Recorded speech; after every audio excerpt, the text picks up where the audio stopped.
Hello guys, welcome to my channel. मैं फारिया जुवेद। आज मैं आप लोगों के साथ व्यू देने वाली हूँ डीप क्लींजिंग नोज स्ट्रिप्स का, और आप लोगों को बताऊंगी तो ये कैसी हैं। ये इंस्टेंटली आपके नोज से ब्लैक हेड्स को रिमूव करेंगी, वाइट हेड्स को भी, और आप लोग इसको यूज़ करें, बहुत अच्छी हैं ये। इसमें 6 होती हैं, यहाँ पे भी देखें लिखा हुआ है। तो ये 300 की हैं, इसकी प्राइस की है। अब इसकी प्राइस की बात कर रही हूँ, ये 300 की हैं। तो यहाँ पे देखें, ये पहला स्टेप है, ये दूसरा स्टेप है, ये तीसरा स्टेप है, ये चौथा, ये पांचवा और ये छठा। तो आप इसको यूज़ करें। ये 15 मिनट के लिए आपने अपने नोज़ पे रखनी है। आप लोगों को बताऊंगी तो आपने इसको यूज़ कैसे करनी है।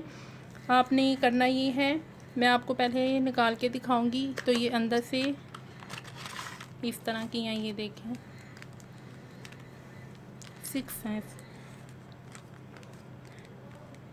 इस पर भी पीछे देखें तरीका लिखा हुआ है। आपने करना ये है, आपने इनमें से एक लेके आपने करना ये है कि आपने थोड़ा सा गीला करना है अपनी नोज़ को। तो करना आपने किससे है, रोज़ वाटर से।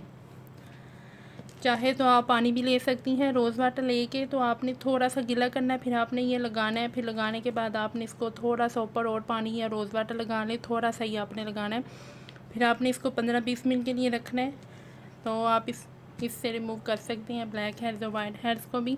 यूज़ करें, बहुत अच्छी हैं, आपको इसके बहुत अच्छे रिज़ल्ट मिलेंगे। तो ये आपको कॉस्मेटिक की शॉप से भी मिल जाएंगी, तो आप ऑनलाइन भी बाई कर सकती हैं। तो वीडियो अच्छी लगी है तो लाइक और शेयर करें, मेरे चैनल को सब्सक्राइब करें। अल्लाह हाफिज़, बाय बाय।